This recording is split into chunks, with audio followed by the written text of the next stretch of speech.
after the session wraps up. So let's get started. I'd like to take a minute to just quickly introduce you to Dentsu. In case you don't know us, we're a global marketing services network purpose-built in and for the digital economy. We've got 24 world-class entrepreneurial agencies that are part of our family. And our specialism is crafting integrated solutions that power intelligent experiences across the customer journey. In short, we're a growth accelerator for brands, and we help our clients win, keep, and grow their best customers. Live Talks is our forum for provocative thinking and discussion that helps brands unlock potential, embrace innovation, and drive brand and business growth in this never-before world. We invite our people, our clients, prospective clients, media partners, the analyst community, and friends of the network and our agencies to join each live talk. Our conversations are led by subject matter experts from across our business.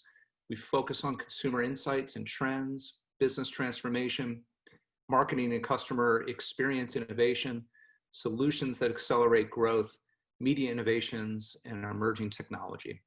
Our topic today is the road to recovery.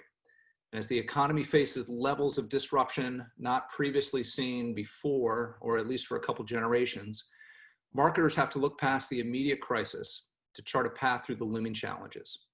Finding the road to recovery requires both learning from the past while adapting to the new circumstances and unique repercussions of the COVID-19 crisis. We'd like to discuss what past downturns can teach us about today, what new realities should shape marketing behaviors, the implications for marketers seeking to lead their business down the road to recovery, and the impact that this might have on technology, measurement, talent, skill sets, and all that required to power your brand forward. So let's get to it. I'm pleased to introduce my friend and colleague, Brad Alperin, who's SVP of Integrated Strategy at Dentsu. Brad works with clients to develop strategies tied to business goals and a clear understanding of consumer needs. He works with designers, developers, media buyers, data scientists, consumer insights, account teams, and clients to develop brand strategy and align disciplines across agencies within that strategy. He's a terribly experienced guy, 20 plus years working in strategy, tech, design, and client services, and has worked on a number of our large accounts at Dentsu, including Lean Cuisine, Canon, Mattel, Fisher-Price, Oreo, and many others. So Brad, welcome, and over to you. We look forward to a great discussion.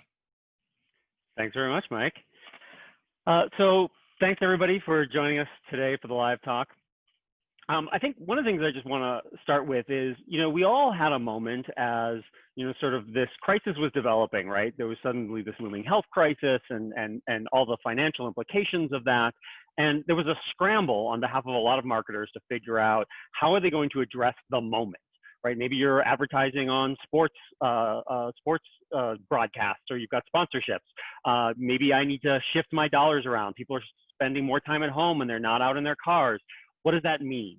And once we kind of got through a scramble, everybody started to kind of look up and look ahead to what was going to happen next, right? What situation do we find ourselves in?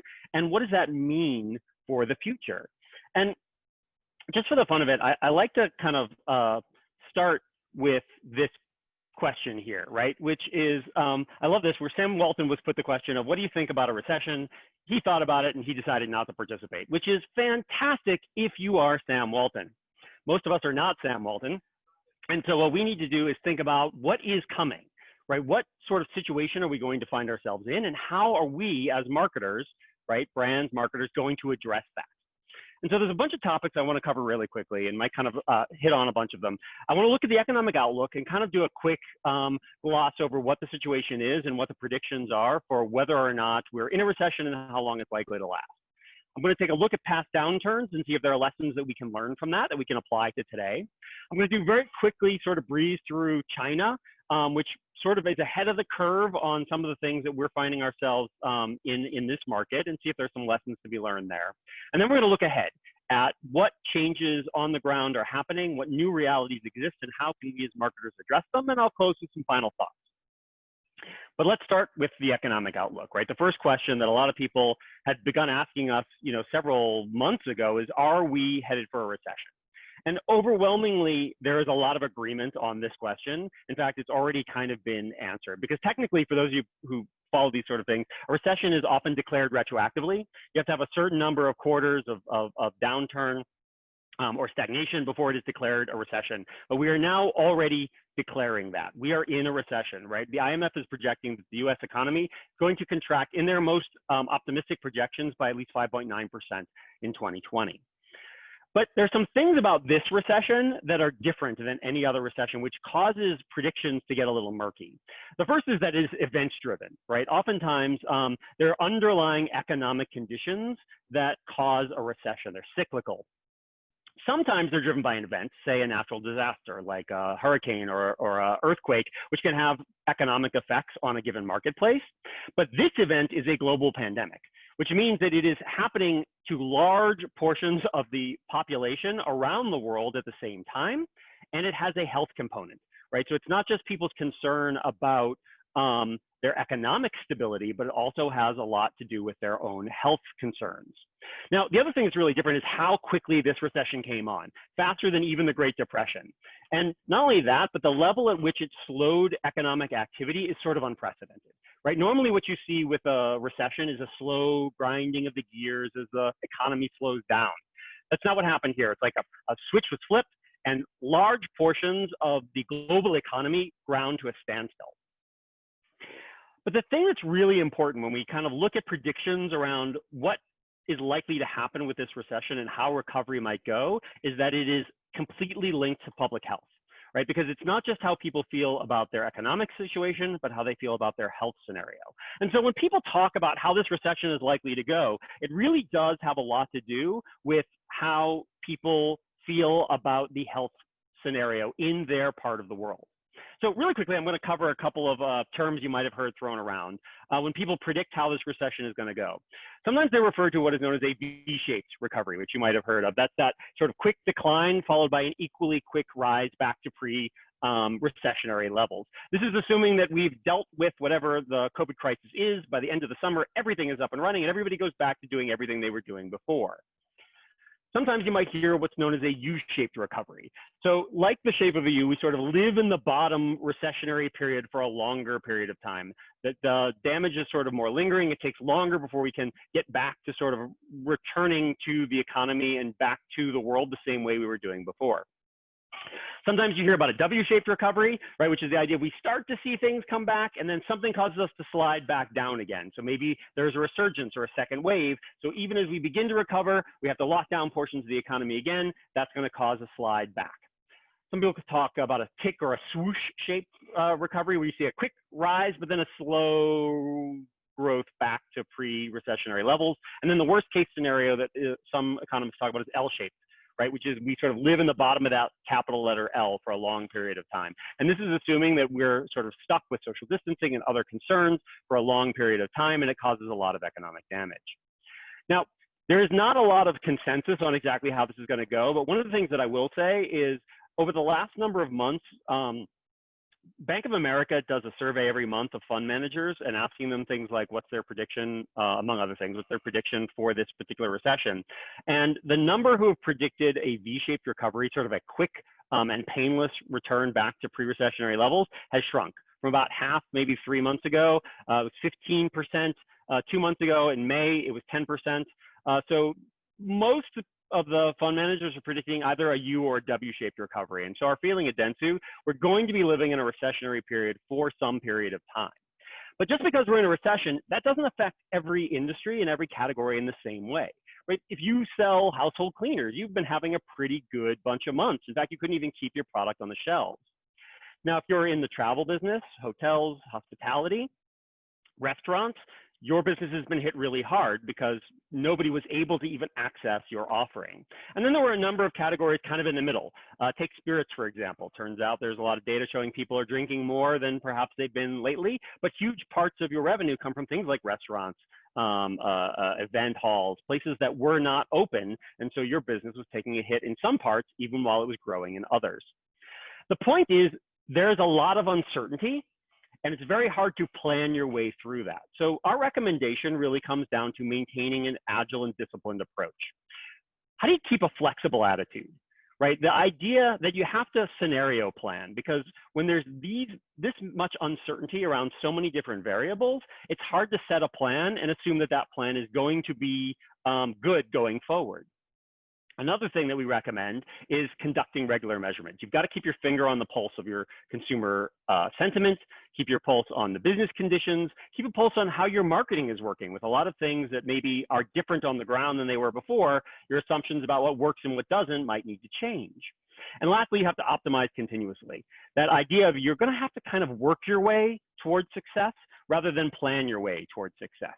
Because again, with so much uncertain, setting a plan is likely to set you up for a lot of heartache down the line, rather than working your way towards success as you adapt to the realities as they arise. But I want to take a step back and look at some past slowdowns. And while this recession is very different than a lot of other ones, we do think that there's some lessons to be learned from past downturns that we can apply. Because a question we get asked from a lot of our clients, right, is, should I continue to market into a recession? And there's a lot of ways to think about it. I like this quote. It's been floating around for a while. In good times, people want to advertise, and in bad times, they have to. But I'm not here to just tell you the solution is to advertise. I think there's a couple of lessons to be learned. The first one is something we call beware the middle. It's this idea that when times are tight, people really want to know what their money is doing for them. And so when we look at the last recession, the 08-09 recession, some brands grew during that time period and some contracted. Now, the ones that grew, some of them, not surprisingly, were ones that had a discount proposition. Think the Walmarts and Aldis of the world that did a lot of growing during that time. But surprisingly, a lot of luxury brands were also able to grow during the last recession. Rolex was actually one of the fastest growing brands during that time. But the brands that contracted, they were the mid-tier brands that had neither sort of a discount proposition or a luxury proposition. Someone like the Esprit apparel brand, right? It's not on either end of the spectrum. Now, P&G has been noticing this over a series of recessions and repositioning their portfolio to take advantage of that, right? P&G owns both Love's and Pampers, and they have positioned Love's as a value brand. If you want to save your pennies and make every dollar work as hard as possible, you're going to go for Love's. But maybe you're someone who believes that in some instances, I'm willing to pay a premium for, say, my children, right? And I'm willing to pay a premium for Pampers to provide the very best in that category. And since the last recession, the number of people who live in the middle income area gotten even smaller, right? Most discretionary income has gone to high income earners. And if you're already pitching your brand to kind of a middle income individual, there are fewer and they're harder to find. So when we look at what brands have been growing in value during the last bunch of years, it's value brands or premium brands. And it's the mid-price brands that have been lagging behind. And this is before a recession in something like footwear or food or grocery or health and beauty. So the lesson here is that marketers really need to focus on their value or premium offerings, or to maybe put a finer point on it, clearly communicate what consumers get for their money if they spend it with you. And that could be a sense of a splurge, right? A chance to kind of treat yourself, or something that speaks to your sense of your own identity, or to save you money. But if you clearly communicate it, those are the brands that seem to do best during a downturn. One of the main things people go looking for, right, when times are tough is loyalty. I want to hold on to the customers that I have. And there's some really interesting data. What this chart on the left is showing you is that when people are in the midst of a life event, they buy a new house, they get married, they have a child, they change jobs. What the chart is showing you is that they are far more likely to sample or try a new brand, a new service offering. They go to someone new. Now, some of that's circumstantial, right? If I move my house, maybe I'm going to a bank branch that's more conveniently located. But some of it has to do with the psychology at play. Because when you're in the midst of a life event, a marriage, a divorce, having a new child, it creates what we call psychological uncertainty. And when you are experiencing psychological uncertainty, you start to reevaluate all of your other behaviors. You start to look at your routines and you're open to disrupting them. And I would argue we are all in the midst of one giant life event, right? A health crisis, along with uncertainty around economics, let alone other issues going on in the world, have created a sense of psychological uncertainty. Now, that's an opportunity for some brands. Maybe I can win loyalists away from my competition who are going to question their old routines, but it's also a threat because my loyalists might start looking around to see what new routines they might start that don't involve me. What we've seen from past recessions is that one of the best ways to hold on to your loyalists is through great customer experiences. What this chart on the left is showing you is that those brands that are considered the best at creating great customer experiences not only outperform the market during downturns, they significantly outperform those brands that are laggards when it comes to customer experience. And great customer experience is not just about delivering satisfaction. It's about generating loyalty. It has both a functional and an emotional component. Think about a lot of our brands spend a lot of time and energy creating a retail environment. How do you translate that to other touch points that you might have with your consumer? I'll give you a quick example of sort of empathy-led innovation, right? The idea of understanding what people's concerns really are in order to address them. So during the last downturn, Hyundai, right, looked around and saw their category was collapsing, right? Not surprisingly, if you're uncertain about your financial situation, you're maybe not going to invest in something as large as a new car. So they created something called the Hyundai Assurance Program. By the way, I've been seeing people riff on this very idea during the current situation. And what they did was they said, we will buy back your car if you lose your job within a certain period of time, or we'll allow you to suspend your payments. And so what they saw was while the category was shrinking, their market share was growing. Their sales were increasing. But not only was their share growing, they brought a whole bunch of people into their brand who never would have considered it before. People they held on to long after the recession had passed. And we're already seeing this happen right now, where people are shifting what it is they want from the marketplace. If you ask people when they're going to be comfortable shopping in a mall again, about 16% of them say in the next 3 months. 17%, I'll be comfortable going back to a mall in the next 6 months. 24% say, it's going to be more than 6 months before I'm comfortable going back into a mall. Same thing with eating in a restaurant or a cafe. What we are seeing is people shifting to online purchases for categories they never would have considered as an online option for them before. In fact, a direct-to-consumer is becoming default for a lot of consumers, for a lot of brands, whether they like it or not. And so the opportunity is to figure out how you create fantastic experiences, not just the ability to buy something, but great experiences within that offering. The lesson here is there's a lot of things you can invest in during a downturn to try and help you survive and position yourself for success. One of the best might be in great customer experiences.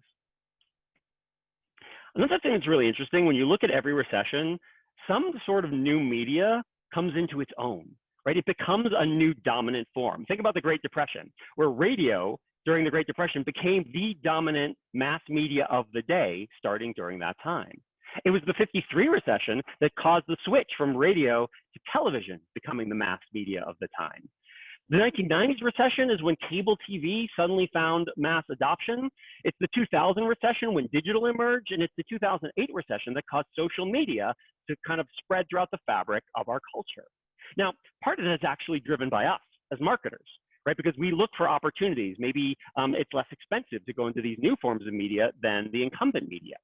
But a lot of it has to do with what that media offers the consumer that they couldn't get from the incumbent, right? What radio was offering was a level of in-home escapism and information that they couldn't get before.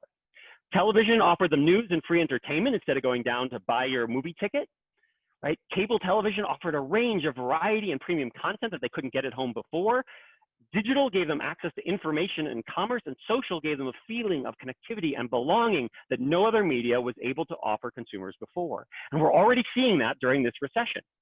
When it comes to streaming and over the top, right? This chart on the left is showing you the same week in 2019 versus 2020, how much the growth in streaming and OTT is. The charts on the right are showing you the share and how it has nearly doubled since the last year. Right, that's huge. Now, I would argue that this is probably going to stick, not because of the recession, but because of what it offers consumers, which is more control and customization than they were able to get from things like linear television. Now, the point of this isn't to stream or not to stream. The point is you need to understand what channels need to move from an afterthought to a forethought, because in every recession, that tends to shift, and you begin to plan differently when something comes to a dominant position in the marketplace. Lastly, that big question of, do I market during a recession? And I'll give you a quick story from the Great Depression. Right before the Great Depression, there was this new category that had become rather popular, cold, ready-to-eat cereals. It was dominated by Post. The upstart was Kellogg's, and when the Great Depression hit, Post said, great, we're going to rein in expenses, we'll cut back on advertising and conserve our cash. Kellogg's went the other direction. They doubled their ad budget, and they aggressively moved into this new thing called radio, right? And so they saw their profits grow by 30%, and they took the lead position, a position they hold to this day. There's a lot of data out there that shows how those brands that are able to maintain or grow their spend into a recession not only do better during the recession, but it positions them for growth against their competition for years to come.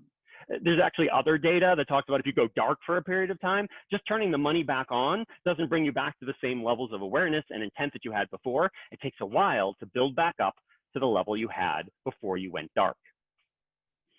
But when you dig into the data, what's really interesting is it turns out it's not just about how much money you spend.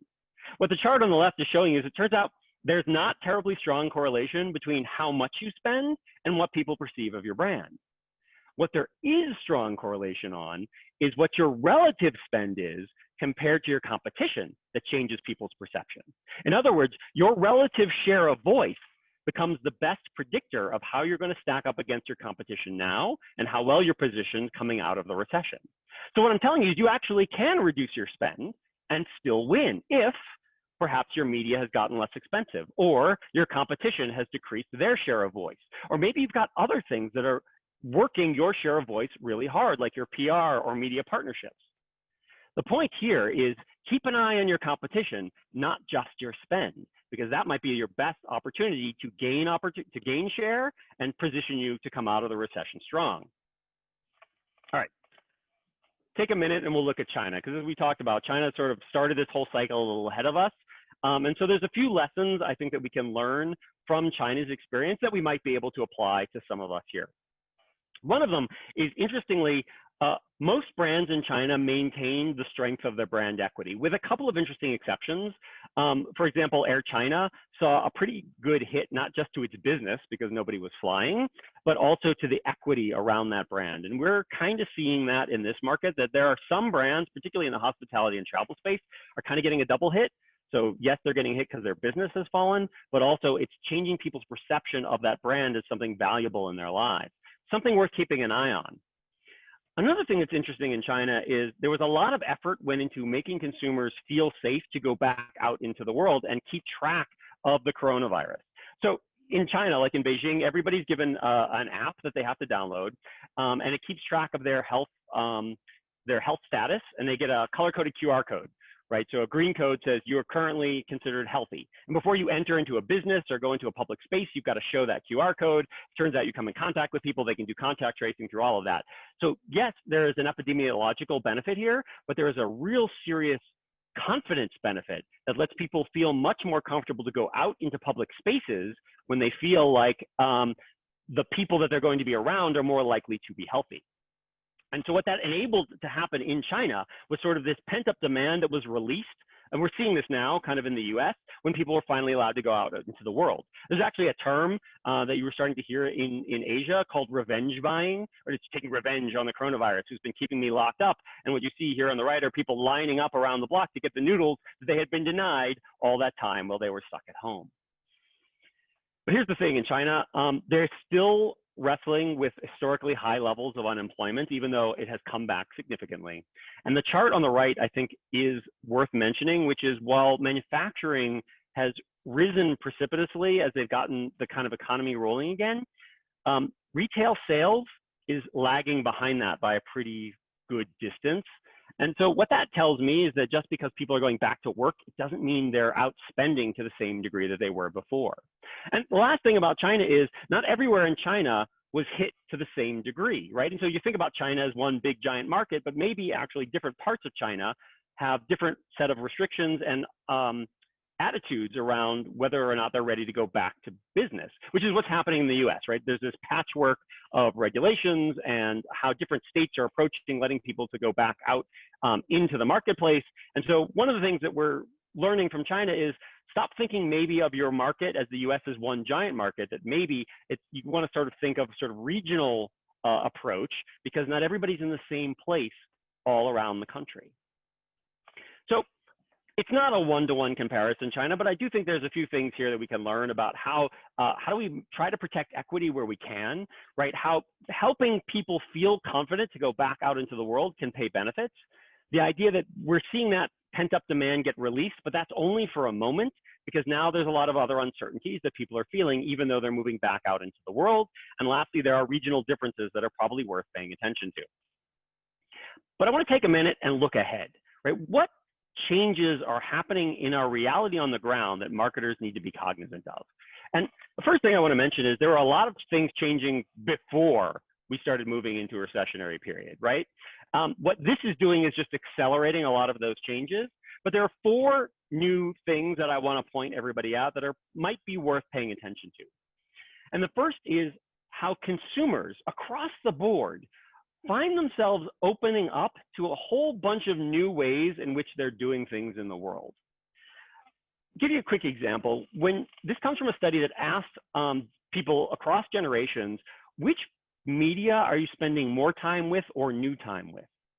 And what you're finding is, yes, while Gen Z and millennials are spending more time with different kinds of media, even Gen X and boomers are spending more time with media, say like streaming media and online television, music streaming, online videos. Not just the young early adopters are spending more time with these, but everyone is, and they're getting comfortable with it. That's showing up in a lot of different places, right? Think about food delivery apps, which for a long time were the provenance of urban, young, early adopters.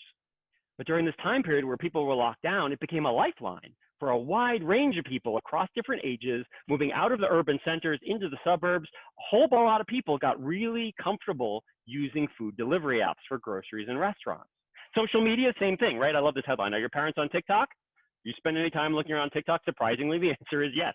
The number of people who are older who are on TikTok and showing up in those videos is rising. I think Peloton is also a really good example. Think health and fitness. They saw a huge spike in people trying to satisfy their needs for health and fitness through an app. People who never would have thought an app is how I get these things suddenly found themselves using it and building new habits and new routines. Now, there are other places this is happening, right? Think about esports. For years, we've been talking about it. Esports is huge and more people are going to be doing esports. But there are a lot of people, and you might have been one of them, who are like, why would I ever want to watch anyone play video games? Why is that fun? And yet, when NASCAR couldn't run their NASCAR races, they took real NASCAR drivers, put them in a NASCAR video game, and broadcast a racing series on Fox Sports. And it got pretty good ratings. Now, some of that's because there was nothing else on, but people found out they really enjoyed watching that. Or with no NBA games to be played, then ESPN took NBA players to play an NBA video game, 2K20, broadcast on ESPN. The point isn't esports is everything everyone needs to look at. The point is there's a new reality where there are huge swaths of the consumer landscape are getting really comfortable trying all kinds of new things, new ways, new apps, new technology. So the behavior we as marketers need to adopt is we need to start experimenting with new ways to reach and connect with our consumers, because our old assumptions about, well, only young people do that, only early adopters do that, might be outdated. Maybe there's all kinds of new opportunities for you to connect with your consumer. Talk about media, right? Because there's all these shifts in how we are thinking about media itself. And the same shifts are happening in other parts of business. For example, manufacturing. For years, manufacturing has been optimizing for efficiency, right? Just-in-time manufacturing was saying, I want every dollar I spend to work as efficiently as possible. So I don't want to store things. I'll have just-in-time delivery. But what you give up in getting those cost savings is control. You introduce interdependency. And a lot of people are starting to reevaluate whether that trade-off is worth it. Same thing is happening in media. Think about the upfronts, right? For a long time, it was really clear. If you wanted to go into the upfronts, I could save money. But what I gave up was flexibility. Now, for some people at this point in time, that flexibility might be worth more to them now than any dollars they might save by committing upfront. Again, I'm not saying too upfront or not too upfront is the question, but reevaluating those trade-offs is, because there are lots of places it's playing out. What you're seeing here on the left is a chart showing predictions of certain media getting less expensive because of demand pressures, right? Less demand. So that might open up opportunities for you as a brand to say, great, I can reach more potential consumers because it costs me less to cast a wider net. But other marketers are going the other way. They're saying, no, I'm going to spend my money on more expensive media because it is more likely to reach a targeted group of people who have a higher propensity to convert. Again, I'm not saying one or the other is right. The point is you really need to reevaluate your trade-offs, because your old choices that you were making before, the relative value of those might not be the same. And so look at your trade-offs and reevaluate them in light of the new realities on the ground. The very role of brand has actually been shifting. And I find this fascinating. For a long time, right, as marketers, a lot of our marketing was all about what we offer, right? The product, the service. And just for fun, I'm going to play this ad, and I think it is a quintessential product ad. My new movie, 6 Underground, is so huge, you're going to want to watch it on a bigger, better Samsung QLED TV. Oh, Aviation gin. how'd that get there? The world's fastest growing gin. Don't you want your mouth to like you? Cut! Hey, Yeah. why is your aviation gin ad playing? I bought mid-roll ad placement. You bought an ad for your gin within an ad, for your movie within an ad for Samsung TV. Yes. It felt like the right thing to do. Okay. We're gonna make that work. Aviation gin. I feel like we got it. It's delicious. So it's a product ad, right? This one happens to be a television ad nested in a movie ad, nested in a gin ad, but it was all about what they were selling. Now, what we started to see was as there was a shift and the coronavirus started to come on, a lot of brands shifted away from talking about what they were offering to how they provided it. And I think Domino's is a good example. At Domino's, we pride ourselves on handcrafted pizza. But after leaving our 450-degree ovens, the only hands that touch them are yours. Mix and match any two or more for just $5.99 each and get them with contactless delivery from Domino's. Right, so a switch from talking about how delicious the pizza is to how hot the oven is and how nobody touches it before it arrives at your door. But what consumers are increasingly asking for is more than either of those. This data is coming from our Recovery Navigator. It's a survey we've been doing at Dentsu, asking consumers about their mindset over time around the economic situation and what they expect from brands. And one of the things you're seeing here is at the top of what they expect from brands, the things that cause them to think more of the brand is donating time, money, or products to causes or those in need. That raises their impression of a brand even more than offering me as a consumer a discount. Now, the flip side is true also, right? It shows that one of the best ways to get people to think less of your brand is to stay silent on an issue that your consumers find really important. So what we've seen is brands that understand their purpose and are able to express it can carve out some real differentiation for themselves. And I think American Express is a great example, right? During the last recession, they created the Shop Small program, which they've extended into this current time period with Stand for Small. And the idea of living up to the purpose of to help our customers and their communities thrive. So that is living up to that purpose. But another great example, I think, is Dyson. And their purpose has nothing to do with making high-end vacuum cleaners. Their purpose, they say, is to inspire a new generation of engineers. So if that's their purpose, what they did to live up to it was to turn their engineers loose on the problem of not enough ventilators in the UK. They engineered a new one and began manufacturing and distributing them in the UK. Now, does that change how I feel about the quality of their vacuum cleaners? Maybe not, but it might change whether or not I'm prepared to spend money with Dyson instead of one of their competition. See, the new reality is that what a brand stands for and the purpose that is driving it, that is more motivating and differentiating for consumers now in times like this than ever before. So the behavior for brands is you've got to figure out what that purpose is, articulate it, communicate it, and find ways to live it in a way that consumers can see you living up to your own ideals. And lastly, the very role of marketing itself. For years, CMOs have been talking about how the range of topics that they are responsible for has been growing. The number of skills that they have to be good at has been getting longer and longer. But what we're seeing during this time period is that choices that aren't marketing choices are having a pretty big impact on how people perceive your brand. Think about something like your benefits package and whether or not you're giving people time off for sick leave. Think about how you do financing and how Ruth's Chris Steakhouse was just grabbing some financing options. That wasn't a marketing decision, and yet it had a big impact on how people perceive that brand. Your supply chain and your manufacturing practices, the working conditions for your employees, all of which were always something that some people cared about, but suddenly is becoming front page news. Because what's really interesting is consumers really are demanding more from brands. 56% say that they want to see brands looking after their employees, right? That's more than giving them a discount. Or 83% of consumers have to agree that I have to trust a brand to do what is right before I will give them my money. The new reality is everything is marketing, right? Formerly, those fringe things that some people cared about is mainstream. Everybody's paying attention. So your ads are only one way in which you're shaping the opinion of consumers. Every interaction you have, whether it is meant to be marketing or not, is potentially shaping that attitude, either for you or against you. And it's worth considering how that's happening. All right, I want to kind of wrap up with just a couple of final thoughts, because there's a lot of things that are changing. But to pull out my crystal ball really quick, I think there's three things that are worth thinking about as we move forward. The first is this idea that kind of health has become everyone's business, right? With so much in the zeitgeist around health and people feeling safe around their health, suddenly everybody's got to have a health story, right? If you're in retail, everybody's talking about contactless transactions and how they clean their store. If you're automotive, maybe you're talking about, you know, how good your filtering is on your air conditioning. If you're in hospitality, they're all communicating how good their sanitation practices are. Everybody, whether you're in the health business or not, has to have a health story. Another thing that's really interesting is this focus on the home. Now, a lot of people were sort of forced to spend time at home, and so they were spending more time and energy, you know, preparing and consuming meals at home or cocooning and decorating at home. But I also think one of the things we're seeing is that the literal circle in which people are traveling to transact business has gotten smaller. One of the things, talking to a hotel business, talking about some of the green shoots that they were seeing weren't like a return to business travel, but people going 2 towns over just to kind of get a change of scenery and kind of have a little mini vacation.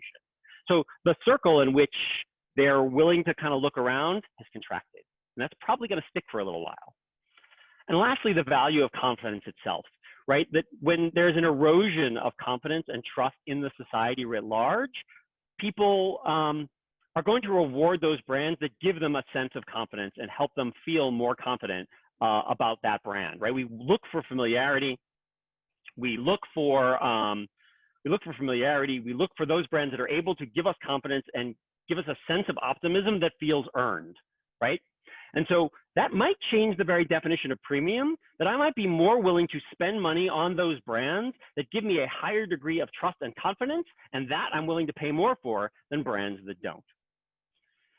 There's a lot of stuff we covered here, and I think it's worth just, these are all ways to help you think about the situation we find ourselves in, right? We are in a recession, and it is likely to be like that for some time.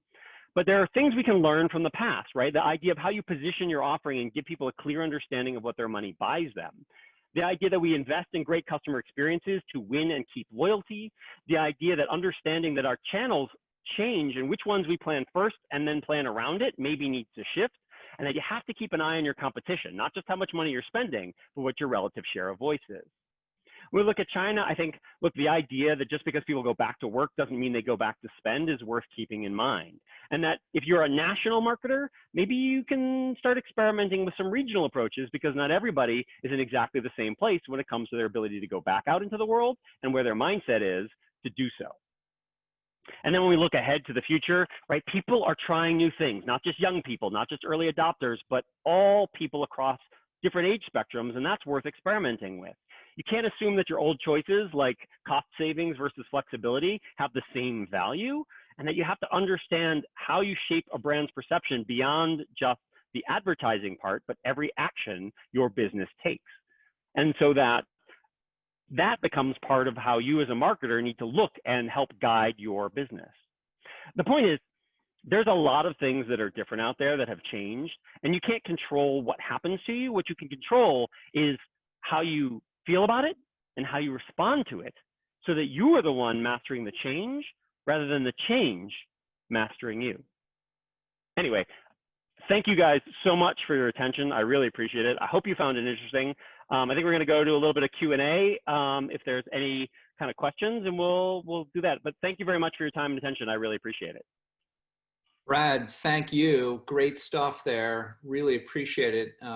Look, the lessons learned from past recessions in the Chinese market are very, very interesting and you know, certainly key to hear about, right? So at this time, we're going to open up to Q&A. And if you have questions for Brad, please submit them in the Q&A box. We've got a couple already, Brad, that have landed. So let me start with the first couple ones, okay? Mm-hmm. All right, given how polarized these times are, how does a brand support a cause or try to speak to purpose without alienating potential consumers? Good question. And I think the short answer is you can't. I think the very act of taking a position means you potentially put yourself on the wrong, some people's other side. But I do think that data that we saw that says staying silent is one of the best ways to kind of help diminish people's impression of your business and your brand. You can't stay silent. And so you have to go back to that idea of purpose, right? What is actually driving your company, and use that to guide your actions. And if you're following your purpose, yep, some people might not agree with it, but it helps you sort of solidify what that brand means and grow opportunity that is consistent, right? So that, I think, is the guidepost. It's not, am I going to make people happy or unhappy, but am I living up to my own purpose and my own ideals in a way that I can move forward through these times? Yeah, all right, great. Here's another one, Brad.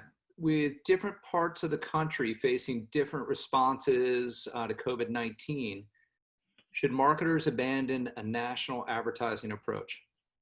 Yeah, I mean, I think the question is not about abandoning or not abandoning. I do think it is worth exploring. And like when we talk about trade-offs, I do think that's one of the things, right? Because sometimes you introduce a lot of complexity when I try and take one unit, the country, and turn it into multiple units.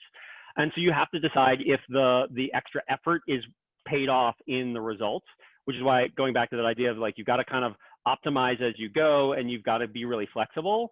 So I don't think it's a one size fits all answer, but I do think it is worth considering that calculation for your business if you have a national footprint, because not everywhere is in the same place physically or emotionally around their willingness to go back out into the world and spend money. Yeah, all right, good, good. Here's a question coming from somebody at Outfront Media. Do you see a shift in the way agencies are set up to service their clients with more integration by channel and less divisions? I mean, I think, look, I think the industry has for years been trying to think how it can better service its clients. And I think this is sort of accelerating a lot of that, right? Mm-hmm. The idea of trying to understand what a business is trying to accomplish, and then verts towards that big goal. Not what are my search trying to accomplish, not what is my website trying to accomplish, not what is my TV buy trying to accomplish, but how are those parts of accomplishing one set of strategic goals and set of business goals. And I think it's literally my job at dentsu, right, is to sort of do integrated strategy and help to bring those different pieces together for clients so that there is a unified vision, but also then to help all those various pieces kind of row in the same direction, right, so that those parts are reinforcing each other. And I think the industry has been thinking towards that for a while, but I think we're all having to accelerate to catch up to all kinds of new changes, given all the stuff we've just been talking about. Yeah, all right. All right, this will be fun. Brad, Jillian, hi. So your friend Jillian is writing in. How do you think brands should be using How do you think brands should be using the first round of COVID-19 to better prepare for a potential second round in the fall? Should brand messaging pivot even further to accommodate consumer scares and concerns? Yeah, I mean, I think, well, first of all, this is an opportunity to learn, right? Because there are things that are happening now that under the header of scenario planning, right? Like it's very hard to say, I can predict right now exactly how everything is going to unroll, and I will make a plan that takes that into account, right? Because we don't know exactly how it's going to go.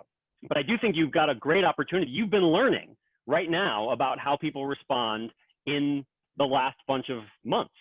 And so if we find ourselves there again, you've got lessons you can apply right away. And it is probably worth, as you build out your scenarios, maybe there's a second wave and you're going to have to use those lessons that you just learned, maybe sooner than you'd like.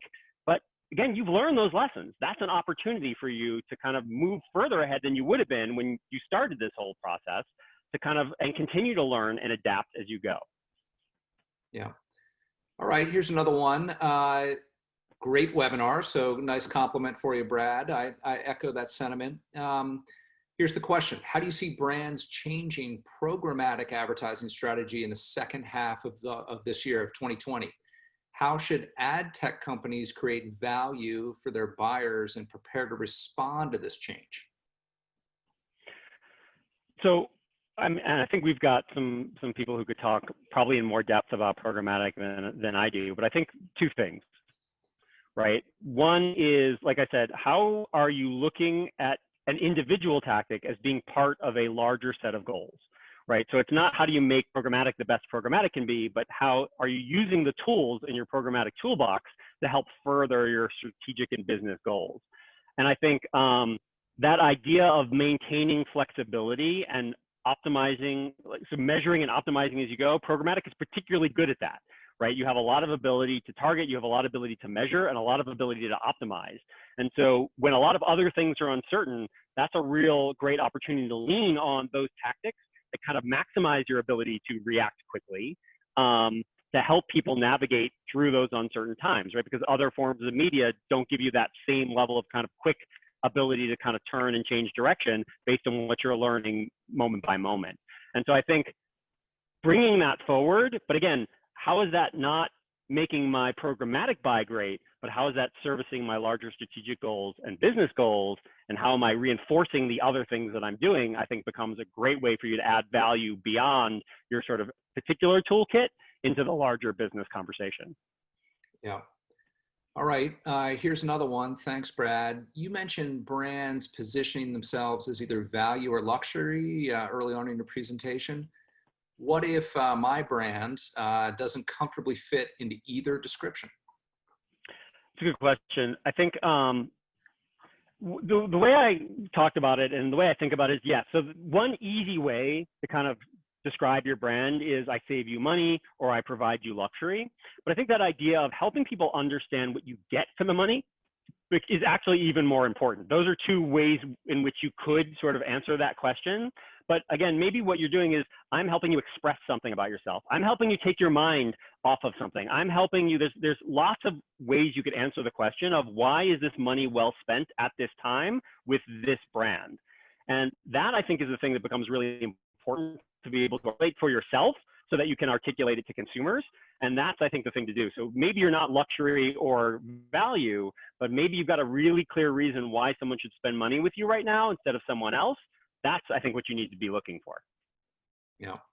All right, here's the last one, Brad. And you're doing, actually, there's two more that are coming in. So hang in there, Brad. You're doing a great job. Thank you. So let's start with a compliment. Such astounding insight and value from a short talk. So thank you. So you got a listener and a participant giving you kudos. Here's the question. Have you observed any brands doing a better job of directing targeted social media segments to reciprocal programming in a corporate ecosystem? And if so, all right. That's sort of a juicy one. I don't know that I am the best one to answer that question. I will say that I have seen brands shift their approach in what their messaging is and who they are targeting, and which I think is important, right? Because again, my stance, right, is your assumptions that were true even 3 months ago may not be true now, and so being flexible and going, maybe my old audience segment is wrong, maybe my old messaging to best connect with that audience segment could be adjusted. And maybe even, as I talked about in here, of like the best way to intersect with that consumer. So previously I was doing it with out of home, but maybe right now I need to shift to audio, or, you know, in the case of social, because people are spending more time perhaps in those channels than they were in certain other ones. So I guess I don't have a good answer for like who's doing it, and we could probably get back to you on that. But I do think the flexibility to make those shifts, which is hard, right? Because you put a lot of effort into building up those audience segments and building up your plans. And sometimes it feels like a sunk cost and you don't want to shift. It's hard. And I think being open to that and addressing sort of the new reality in front of you is probably going to pay off, probably going to pay dividends. All right. Nice work on that one. Here's okay, another compliment. Awesome stuff here. Thank you. Here's the question. With today's uncertainty, should advertisers be tailoring their media strategy to brand health and perception over acquisition? So meaning do you choose brand and brand health versus performance, you know, demand gen versus brand? Yep. Well, here's where like the answer is it depends, right? Like as we talked about at the beginning, there are certain categories that are actually doing really well or completely unaffected, right? Certain parts of CPG, like I said, if you make household cleaners, you've been selling out. And so you're probably not making a change to what you're doing. So if you were driving either brand or acquisition, you're going to probably stay the course. But there are brands who kind of fall on the far side. So like what a lot of brands that were particularly hard hit, they're trying to protect their equity right now, right? So they're definitely trying to protect their brand. Even, if you're in the cruise business and I can't run a cruise right now, I definitely want people to be thinking about my brand as the kind of place that when the time is right, they will come to me. And so it's a case-by-case basis, but understand sort of where you fit in people's needs now. And maybe, again, what I used to do was acquisition, I need to shift, or the other way around. And I would argue like some of those, like Charmin has gone very heavy into like, we're there with you and kind of shifting into, some real heavy brand feeling, even when people can't buy their product because it was off the shelves. So it's very circumstantial. All right.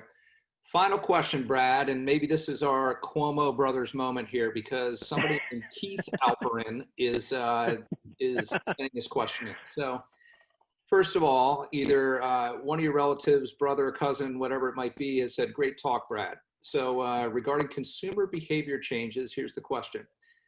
Do we have any data or experience to help us predict whether those behavior changes that occur during an event-driven recession will be as persistent as those occurring during other recessions? Will people continue to stream as much media? And here's the important question. Will our mom still use TikTok? Yes, that is my brother. Thanks for the question. So yes, I mean, under the header of it's hard to predict anything with 100%, but as I was talking about, one of the things that you're seeing with certain kinds of adoption, I think are about what those channels give the consumer, right? So it's not just, in some cases, people are spending more time watching video because they were stuck at home, but the fact that they were doing more of that on streaming, I think is because streaming offers them something. And I believe that streaming is going to remain at the sort of new higher level and continue to grow from there rather than revert back to pre-crisis levels. And I think that this idea that people are trying new things and building new habits and new routines. So if they get used to it, what's the data on creating a habit, right? Like 30 days to create a habit. So we've been, in this situation for longer than that. So if you've been going to TikTok every day and getting used to it, yes, that's going to stick. And so I think a number of these things that we're seeing are likely to become new normals in a way in people's behavior.